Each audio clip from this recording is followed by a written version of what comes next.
नमस्कार मंडळी, आमचा आहे आजचा स्पेशल डे. आजच्या स्पेशल डेमध्ये आम्ही घेतलेला आहे रव्यामध्ये टाकत आहे हळदच्या नंतरला आम्ही टाकलेली आहे मसाला, आमचा कोळी मसाला आहे.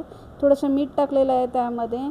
थोडंसं मीठ टाकल्याच्या नंतरला आम्ही हे मिश्रण मिक्स करत आहे. मिक्स केल्याच्या नंतरला तुम्ही आज विचार करत असेल की आम्ही काय बनवत आहे असं हे मिक्स करून.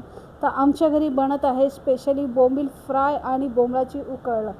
ठीक आहे, या साईडला तुम्ही बघू शकता आम्ही बोंबील घेतलेलं आहे. टोपामध्ये कढीपत्ता टाकलेला आहे, टमाटर घेतलेला आहे. टमाटरसुद्धा कापून आम्ही टाकत आहे त्याच्यामध्ये.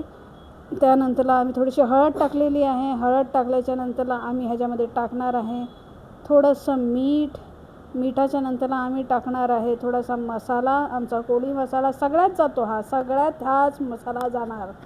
आणि त्याच्यानंतरला टाकत आहे आम्ही थोडीशी लसूणच्या नंतरला आम्ही टाकत आहे ह्यामध्ये, तुम्ही बघू शकता ह्यामध्ये राहत आहे तेल.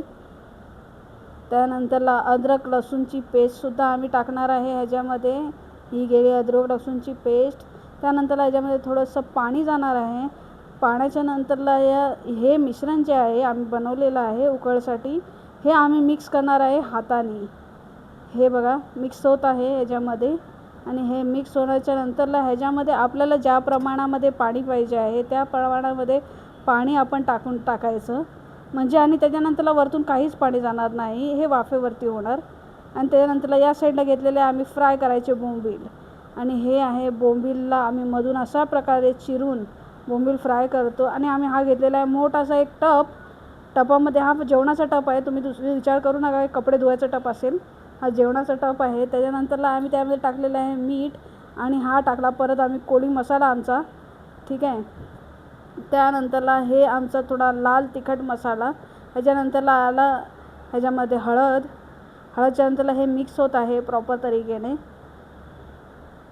हे मिक्स झाल्याच्या नंतरला आम्ही हा मॅरिनेट करून ठेवलेला आहे. त्याच्यानंतरला हा आम्ही रवा जो घेतला होता तुमच्यासमोर मिक्स करून, ह्याच्यामध्ये बोंबील आम्ही असे मॅरिनेट करून 2 मिनटं असं ठेवणार आहे फ्राय करायच्या अगोदर, म्हणजे ह्याला कोटिंग प्रॉपर तरीकेने बसायला पाहिजे.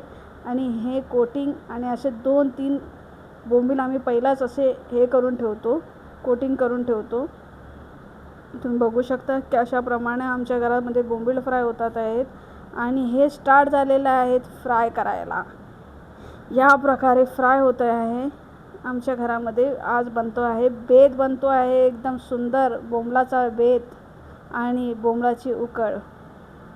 बघू शकता बोंबील किती छान प्रकारे फ्राय होत आहेत. इथे 3 बोंबील ऑलरेडी फ्राय झालेले आहेत. नमस्कार मंडळी, या तुम्ही खायला.